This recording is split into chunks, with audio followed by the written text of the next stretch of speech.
அனைவருக்கும் வணக்கம். இன்னைக்கு டிஎன்எஸ்ல என்ன செய்திகள் இருக்கு அப்படின்னு சொல்லி பார்த்தோம்னா, இந்தியாவுல எவ்வளவு கோடி வாக்காளர்கள் இருக்காங்க அப்படிங்கிறத நமக்கு இங்க செய்தியா கொடுத்திருக்காங்க.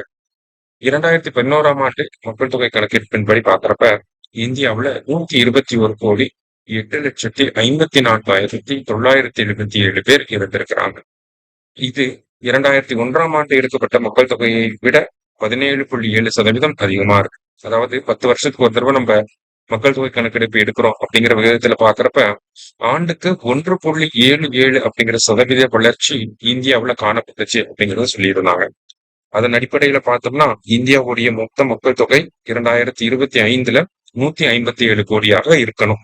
ஆனா மத்திய அரசாங்கம் என்ன சொல்றாங்கன்னா, நம்மளுடைய மக்கள் தொகை அப்படிங்கிறது தொடர்ச்சியா வீழ்ச்சி அடைஞ்சிட்டே வருது. நம்மளுடைய மொத்த கருவுறுதல் விகிதம் எல்லாமே பாக்குறப்ப வீழ்ச்சி அடைஞ்சிட்டே வரனால ஆண்டுக்கு 1.1 அப்படிங்கிற சதவீதத்துல கணக்கிடுறாங்க. அதன்படி பாக்குறப்ப இந்தியாவுடைய மொத்த மக்கள் தொகை அப்படிங்கிறது 141 கோடியா இருக்கு.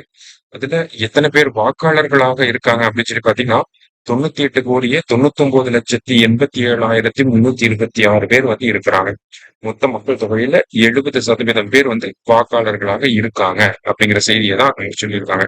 அதிக வாக்காளர்கள் கொண்ட மாநிலங்கள் அப்படின்னு சொல்லி பார்த்தோம்னா உத்தரப்பிரதேசம் முதலிடத்துல, அதன் பிறகு மகாராஷ்டிரா, பீகார், அதன் பிறகு 4வது இடத்துல தமிழ்நாடு. ஓகேங்களா? சோ அதான் இங்க கொடுத்திருக்காங்க. எவ்வளவு வாக்காளர்கள் இருக்காங்க? அதுல ஆண் வாக்காளர்கள் 51%, பெண் வாக்காளர்கள் 48%, மூன்றாம் பாலினத்தவர்கள் வந்து பாத்தீங்கன்னா 49,383 பேர் இருக்காங்க. அதுல அதிகபட்சமா தமிழகத்துல 9,421 பேர் வந்து தேர்ட் ஜெண்டர் ஓட்டர்ஸா வந்து இருக்காங்க.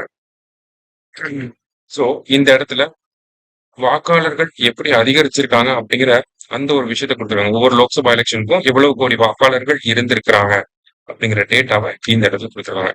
சோ இன்னைக்கு ஒரு சின்ன செய்தியை தான் நம்ம பார்த்துக்கோம். நன்றி. சுரேஷ் IAS அகாடமி வெற்றியின்